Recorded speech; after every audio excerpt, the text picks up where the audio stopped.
You are Locked On Auburn, your daily podcast on the Auburn Tigers. Part of the Locked On Podcast Network, your team every day.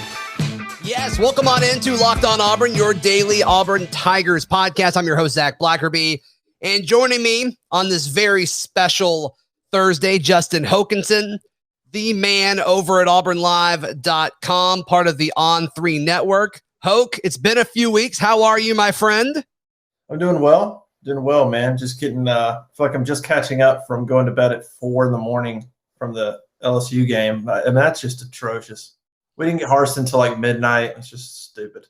Yeah. There should never be a game starts that late. Unless it's like West Coast, then it's like 6 o'clock their time, and that's okay. That's totally reasonable. Yeah. But all good, man. All good. Get ready for this big game this weekend. Absolutely, man.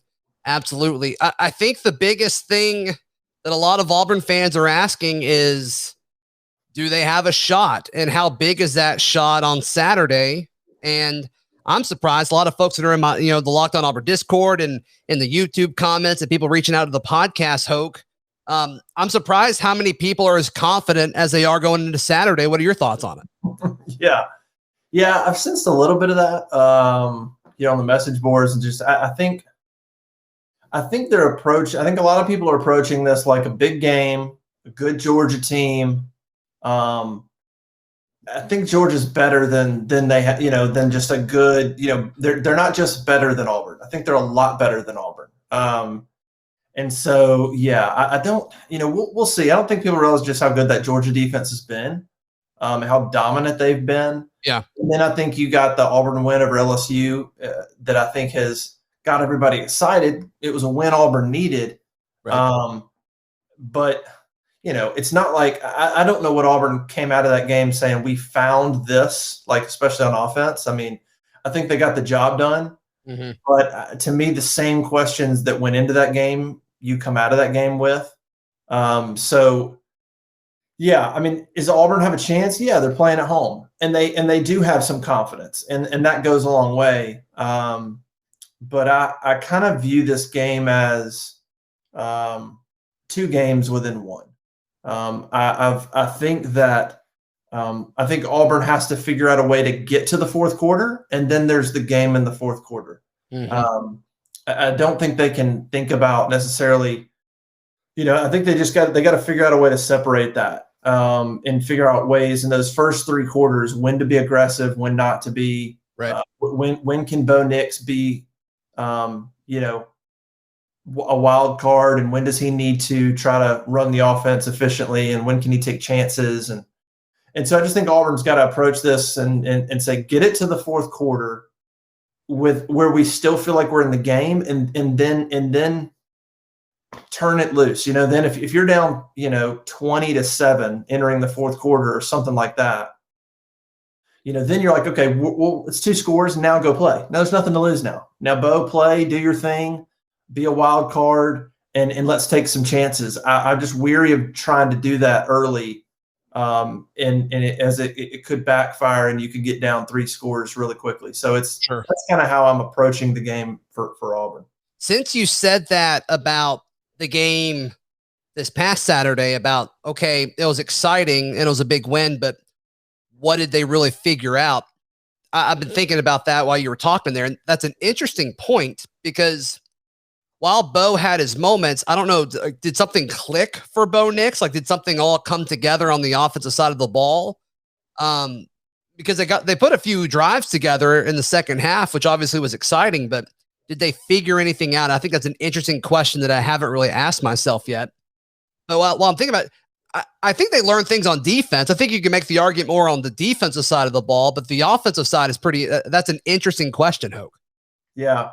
I think, because at the end of I think some of Bo Nix's plays in that game, they just, they sort of take over your memory and what you remember from that game, or those amazing improvisational plays from Bo Nix. Sure. And then you go look at the numbers and you're like, he was still basically 55% passing. And, and so, his legs were a big part of that game.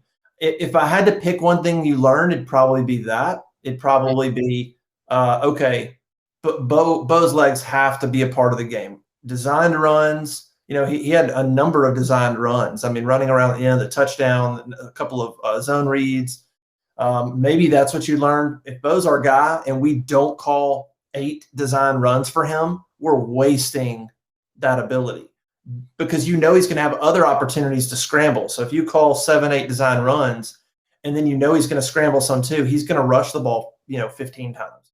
Right. So, maybe that's what they discovered is that has to be a part of the game. You have to let Bo run. But past that, yeah, I mean, he's still 50%. Your receivers, Shanker caught balls, Fromm caught balls, Shivers, so receiver-wise, Kobe Hudson had another big play. He is a natural wide receiver. But he had a couple of drops. Demetrius Robertson had a 4th and 2. Shed had a catch. But again, like the receivers, nothing new there. So I think outside of Bo Nix running, I don't know what you figured out. You just won the game. You didn't run the ball well between the tackles. Mm-hmm. Against a not very good defense. Yeah. So yeah. So I think you're right. Defensively, I think is where the optimism is at the moment. Those last 3 quarters were really good defense. And did Derek Mason figure out some things? Did he figure out some things in terms of how to mix in zone and man and say, my guys can play some man. I need to do a little bit more of that. Or is LSU just so one-sided, one-dimensional that it allowed Derek Mason to kind of put in 4 pass rushers, basically, not really worry about if they were going to get mashed in the run game. Sure. And get to the quarterback. But I didn't see a lot of busted coverages in the last 3 quarters. Saw a lot of sound tackling. And so that's the hope. For Auburn right now, that's the hope is that the defense started to figure things out because they're going to have to play lights out to keep Auburn in this football game. I mean, they're going to have to play fantastic defense, no mistakes, because Auburn can't come back in this game. I asked Chandler Wooten earlier in the week when he popped on the show, Hoke, about what changed defensively with really those last 3 quarters. What all happened? Was it a focus thing? Was it an execution thing? And he pretty much said the coaching staff just made adjustments. They came into the game focused. It's not like they were really missing anything. It was just adjustments, which I think that's an encouraging thing. I thought that was an encouraging answer that, because there's kind of been a storyline, right? So far this season when the defense had been inconsistent, it was all about, the players aren't executing Derek Mason's scheme or they're having a hard time, grasping it. I was encouraged by that answer, and I think that's something that Auburn fans should be excited about moving forward. Maybe not necessarily as far as beating Georgia, but for the rest of the season, I think that's a good thing. Yeah, I think so. That was kind of the question. Look, after Penn State, I remember on our message board at auburnlive.com, I said, I told people, let's wait till the LSU game. Like before you make any big judgments on Mason, let's get through the LSU game and see, does he adjust? And then going into the LSU game, I'd heard that I don't know how many adjustments they were going to make, that Mason was going to stick to what he does and just the guys need to execute better. And you saw that in the first quarter. Similar defense, execution not great, but just too big of cushions, not getting pressure. And then Mason adjusted things after that. He mixed in more man-to-man. They changed it up on the front, and you had Leota and Romello Height and Derek Hall all in there at the same time, a lot of times rushing. So he learned and he mixed things up, and that was a really good thing. I think Auburn's got a chance against Georgia. I mean, Georgia's going to run the ball. They're going to try to run the ball. I don't know how much Georgia's going to do in the passing game to confuse Auburn in their secondary. I think Auburn's going to be in good position to execute Boy-Danito and Papo in this game. You think he plays? I don't know. I thought he would have played. I know. I thought, the way Harsin talked about it, you thought he would have played last week. And then again, this week, Bryan Harsin saying he hopes he'll play. I mean, so he feels like he's trying to kind of it's weird. Harsin's like, I really would like you to play. It's kind of weird how he's worded it. So I don't know what's going on there, but they need him. Georgia's going to try to establish the run, and why not? When you have a defense like that, you're going to run the ball and play to your strength. But they're capable of making big plays in the passing game if they can. So I think Auburn's defense matches up pretty well, but hopefully they started to learn a few things and get a little bit of an identity on mixing up that zone and man-to-man stuff. Right. Hey, today's show brought to you by our friends at Frisky Whiskey. If you're in the Auburn, Opelika, Lee County area, just hop on I-85 towards Atlanta. As soon as you get into the state of Georgia, Frisky Whiskey, you'll see all kinds of billboards around. It's about 15 minutes or so away, and it is worth the drive because the prices are so much lower. They're able to tax things differently over there. Then they've also just got really good connections with a lot of suppliers. So be sure to check out our friends at Frisky Whiskey. I'm wearing their hat right now. Absolutely love those guys. And I know folks are getting ready for their Georgia tailgates this weekend, so a lot to like there. Also, our friends at Sweatblock are bringing you today's show. Sweatblock's doctor created, doctor recommended, works for up to 7 days per use. They have what they call the dry shirt guarantee. If Sweatblock does not keep you dry, you will get your money back. So go to sweatblock.com, use promo code Locked On to get 20% off. It's also available at Amazon or CVS, but if you want that 20% off, you need to use promo code at sweatblock.com. Justin Hokanson, our guest of auburnlive.com. You mentioned the awesome message board, The Corner, over at auburnlive.com. What else are folks missing out on if they're not a member over at auburnlive.com?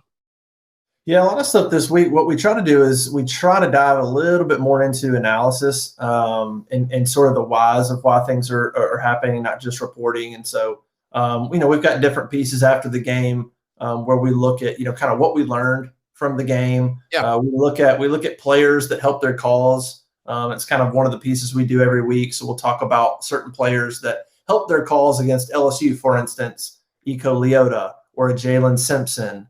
Guys like that.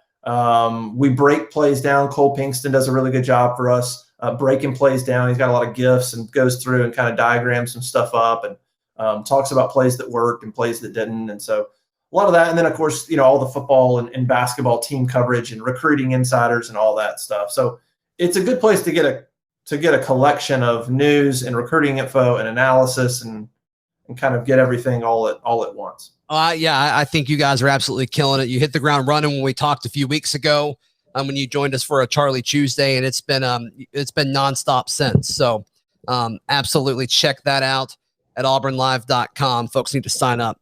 Absolutely. All right, Hoke. So Harsin talked, I guess this was from the teleconference that they had on Wednesday, but he was asked about the history between Auburn and Georgia. And he was also kind of asked a similar question for Auburn LSU. It's like people are pinning him on does he know all of the history? And I liked his response. I'd love to hear your thoughts from the teleconference, but he's like, yeah, I love Auburn. I'm paraphrasing here, but he was essentially like, I love Auburn. I love the back and forth with Auburn, Georgia in this awesome rivalry, but I'm focused on Georgia 2021. I loved that answer. I could see how some people may not because they really like Auburn history, but I like that he went that route. It's funny that you bring that up because I noticed that. I don't know how many people in the media that were listening kind of noticed that, but I absolutely noticed he made it a point, and even in the LSU game, if you go back and watch the Auburn Football Review, they have some post locker room, some post game locker room stuff. Even in the locker room afterwards, he says, "Yeah, we heard about 1999." He goes, "But this was about y'all." And so he even told the team then. But yeah, I agree with you. I think it's an interesting point. He was asked a lot about that. Obviously, LSU, you haven't won in 22 years. That's a perfectly that's a storyline, right? Yeah, that's a storyline. Auburn, Georgia, it's a rivalry. And so I think it's fun for the media to ask Bryan Harsin, a brand new coach, hey, what do you know about the Auburn LSU rivalry? What do you know about the Auburn Georgia rivalry? And maybe you'll get an answer from Harsin like, well, it's one of the great ones, man. What an awesome chance to be a part of. Da da da. Sure. Harsin, if people haven't learned, he's not like that. He's not like that. Harsin rarely. You want to get the answer you're looking for from Harsin? Ask him about doing the little things or culture, or an X's and O's kind of question. He'll dive into that for you. But if you try to get, if you go in and kind of look for like some kind of aspirational, quote or whatever from him, you're probably not going to get it. And so, but I've noticed that as well about both the LSU and the Georgia games. He made it a point to say, yeah, great rivalry, yeah, but this is about our team, which I think is perfectly fair. He's like, look, I'm here. This team is owed a certain amount of respect on what they're trying to do. And, yes, that win over LSU was big for the 20-year streak. Yeah. But what about these kids? What about that team? And so he's just really big on it, what these guys are doing on a daily basis and giving them the credit and not really diving too much into the history. So I'm glad you brought that up because I noticed the same thing earlier. Well, it just seems like every step of the way there's been a large part of whether it's media or fans, Auburn fans, but I mean really just more SEC fans as a whole, that have kind of been painting him every step of the way as this like outsider that doesn't fit in, that, he's got this uphill battle. And I just love that every step of the way, like he's just not a storyline guy. So I don't think he really cares. Yeah. And I think this is just kind of the latest version of it. Am I off base on that, you think? No, he right now, man, he's focused on winning. He's focused on just everybody doing their job, everybody doing the little things correctly to create a program that can win consistently. Like that's just what he's about. And all the other stuff, man, it's just like, it doesn't matter even if you watch them. I rewatched the LSU game recently, and even some of his reactions during that game are funny to me because it just little things piss him off. I mean, the Romello height, for instance, and that wasn't very little. That was a big play, that late hit Romello had on Max Johnson. They show on the sideline, Height goes over and he's talking to Burt Watts. Well, then Harsin kind of walks into frame, and Harsin's standing a couple of feet from Burt Watts talking to Romello Height, and you can see Harsin's face. He's listening to the conversation, but he's just looking kind of at the scoreboard or something, and he's just shaking his head, just furious. Yeah, and even go back to when Bo Nix was about to snap the ball at the end of the third quarter. And Bryan Harsin runs down and is like, no, let's take it down to the other side. There's no reason to snap the ball.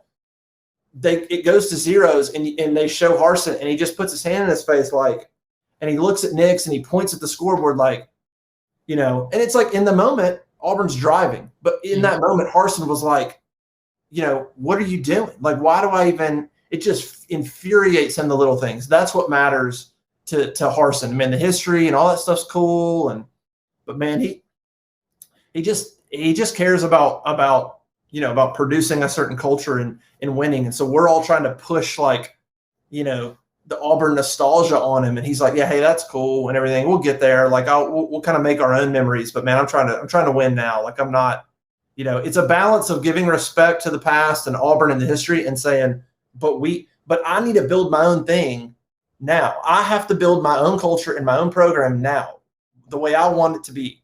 And we can't do that when all we do is talk about past rivalry and past games or past seasons or whatever it is. Yeah. No, and I get why people ask him those questions, because people want to write stories about all that stuff.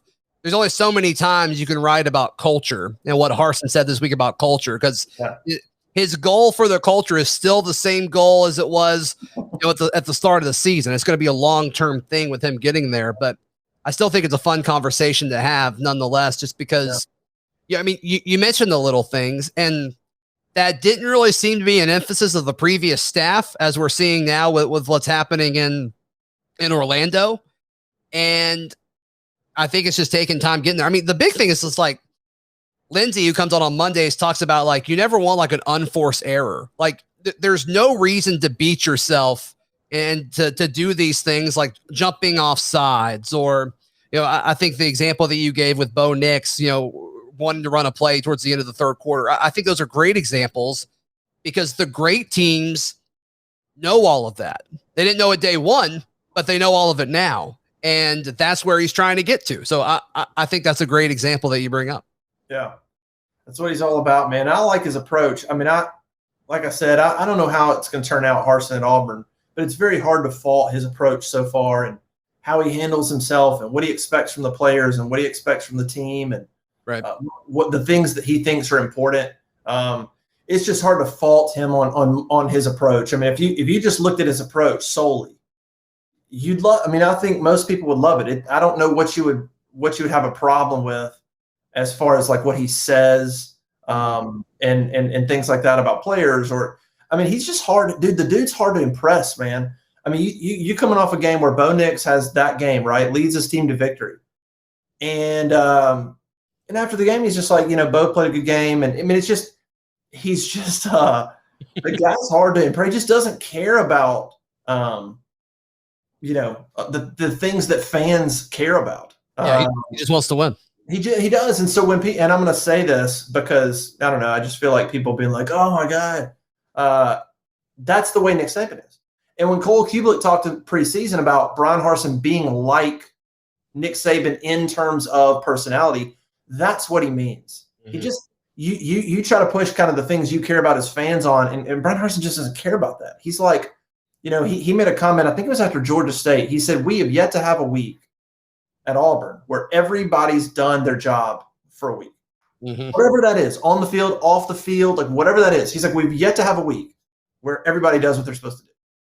And I thought that was a really insightful comment into, you never heard that kind of talk from the previous staff. You never heard Gus Malzahn go, we've yet to have a week where everybody does the little things. And every week was a good week of practice. Yeah, every week's a good practice. 8 years. Yeah. Yeah. So I love the approach from Bryan Harsin. How that turns out on the field, well, that comes down to recruiting and injuries and like all kinds of stuff. But his approach is dead on. I mean, at some point he's going to have a team that's just really focused and really prepared every week, and you're going to start to see a team that's just like, man, they don't make a lot of mistakes. Yeah, I think that's what he's going for right now. No question. Hey, today's show brought to you by our friends at betonline.ag, the best place on the internet to place all of your wagers on sports and more. BetOnline, your number one spot for pro and college football action this season. When you make your first deposit, use promo code LOCKEDON, and you will receive a 50% welcome bonus on that first deposit. BetOnline.ag, your online sportsbook experts, and BetOnline, where the game starts. Also, today's show brought to you by RockAuto.com, the best place to buy all of your automobile parts, whether it's for your car, your truck, or your SUV. You can save a ton of money, a ridiculous amount of money when you use RockAuto.com. Their website's very easy to use, very easy to search and navigate, and you'll be blown away by the prices when you compare them to other folks. So go to RockAuto.com right now, see all the parts available for your car, truck, or SUV. Right, Locked On Auburn in there. How did you hear about us box? So they know that we sent you. Amazing selection, reliable low prices, and all the parts your car will ever need at RockAuto.com. We got a few more minutes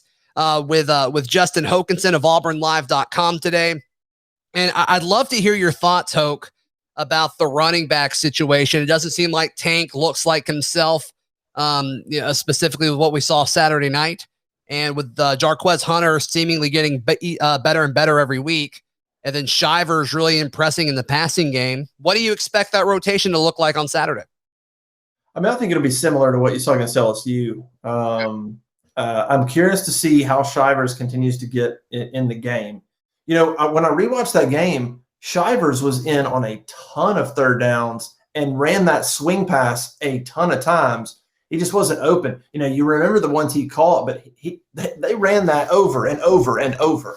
Mm-hmm. There was a bunch of times that they ran it that he wasn't open or whatever. So they really made LSU cover that a lot of times. And some of the times the linebacker's going to get caught up looking at something else or take a wrong step or whatever. And that's all Shivers needs to get a little space. And so it's a simple play, but it's been driving me crazy. I've been saying it for I think everybody's been saying it for years, under Gus Malzahn, why do you not have routes where the running back is out there in space one-on-one? It's simple. If I'm the linebacker, yes, the running back's going to come out of the backfield, but I still have to take the right angle. I have to get out there. And if that swing pass happens quick enough, I got to make a tackle in open space. And sometimes they don't do it. Especially a guy like Shivers, it's so fast. I mean, if you're a linebacker, you don't want to do that 10 times a game. No way. You're going to miss some. You're going to miss some tackles. So I would expect that to probably carry on. I'm sure Georgia's going to be all over that. I'm sure if Shivers is in the game or it's third down, they're probably going to know, right. But as far as the running back rotation goes, probably the same. I don't know what's going on. Look, Tank looks fairly healthy to me. I know he was banged up going into the Penn State game, or going into the Georgia State game. But he's looked fine to me. And Bryan Harsin has said he's fine. Right. I just think defenses are keying on him a little bit more when he's in the game. I just think that he's more the focal point. And then when he's out, it makes defenses think, okay, that's the backup running back. Could that be run? Could that be play action? I just think there's some, and there's some design runs that they've got for Jarquez that help him too. So I don't know. I don't want to be negative on Tank. I mean, there's times when he could be a tad more patient that I think maybe Jarquez is just a hair more patient. Tank seems to be pressing. Maybe he's just bursting into the hole. He's just running so fast. Sometimes he misses opportunities. He seems to want to bounce everything outside right now. Maybe that's something they could look at, where he's bouncing it out and he's losing. Get the 2.5 yards if that's what it is. So I think maybe Tank just needs to stop pressing and try to stay in between the tackles and get the yards he can, the way Trey Mason used to do. But really, teams are just keying on that run so much, especially when Tank's in the backfield. So they're going to have to get that fixed. They're going to have to try to have some success at some point against Georgia. It's going to be really, really hard. And probably not much is going to happen in between the tackles. You're going to have to get perimeter stuff and maybe more jet sweeps. We haven't seen that in a while, to Demetrius Robertson. Maybe, the play that ran to Tank where Tank lined up kind of in the slot, but tight in, and you handed it to him. Maybe there's some of that stuff that they can do just to sort of get those guys more in space, because it's going to be really, really hard to consistently run the ball against Georgia. But I still think Tank is every bit I still think Tank's the better running back. I know people are jumping on Jarquez saying, "Oh, Jarquez, he might be the better runner." I hear you. The numbers say that. I hear you. Mm-hmm. Tank's still a special player in terms of his vision and his instincts and dragging. He's still a special guy, all things being equal. So I think the rotation is still Tank, getting 3 carries for Jarquez's 1 probably. Mm-hmm. Sure. I want you to tell folks about all of the game day coverage that you guys do at auburnlive.com, because I think it's what you guys do, then a massive gap before you get to the next folks. What you guys do on game day, I think, is really, really top notch. Yeah, we try to, do like a kind of a live game blog, and Cole kind of basically we do a real-time analysis, and it's a page you can bring up and just refresh. And so throughout the game, we're basically commenting with you on how it's going and things we're seeing. And then it's great content to read the next day. Sunday, you go back and you can kind of relive the game by reading through, and, it'll be a comment about that 4th down play and what happened. And so it's a way to sort of get somebody else's perspective on what they were seeing as the game was going on. So that's kind of what we do during the game. And then we just try to keep it simple afterwards and bring as many quotes as we can to you so you can read what they say. I'm not a big believer in me trying to write like some amazing story every time. I'm just trying to bring people quotes, and here's what they said, and here's the context, here's some numbers, and you watched the game. I mean, I don't need to tell you how it went, but the real-time blog is fun. Yeah, you guys provide information, which I think is important. And then the conversation constantly going on at the corner message board at auburnlive.com, I think, is always something cool going on there. So what's the best way and the easiest way for folks to subscribe and sign up, man? Yeah, go to auburnlive.com. We're still running a special. It's $10 for a year. So go check that out. It's only going to ramp up. Look, you got football, recruiting is starting to ramp up. This weekend's going to be monster. If nothing else, people need to go sign up right now, because the information that's going to come out after this recruiting weekend is going to be worth your $10. Auburn's going to have a massive weekend of recruits. Basketball's getting going. So we're going to start our countdown of best players on the team leading up to that opener here in a month. And so we're going to start counting down the basketball roster. And so we'll cover basketball a ton as well. We've got some stories up already. So try to keep it all covered, man. And I'm just hoping for a great atmosphere, man. It's been, look, Georgia, the last time Georgia played in an atmosphere like this was probably the last time they came to Auburn. That's probably, yeah. So that's the one thing nobody's talking about is Georgia's on this run. That's cool. But I mean, could the atmosphere help Auburn hang around this game? we'll see. There's going to be a lot of Georgia fans, but it seems like Auburn fans are begging. Auburn players, they're begging the fans to make this a great atmosphere. I mean, they've said it multiple times in the media. No question. I think it's going to be an awesome place. Jordan Hare's going to be crazy on Saturday. Hope, thank you so much for joining me for a few minutes, man. I really appreciate it. Anytime, Zach. Be sure to tune in to our final show of the week tomorrow on Locked On Auburn, wherever you get your podcast. And if you're watching on YouTube, please subscribe. Like the video would mean an absolute ton. We'll see you tomorrow right here on Locked On Auburn.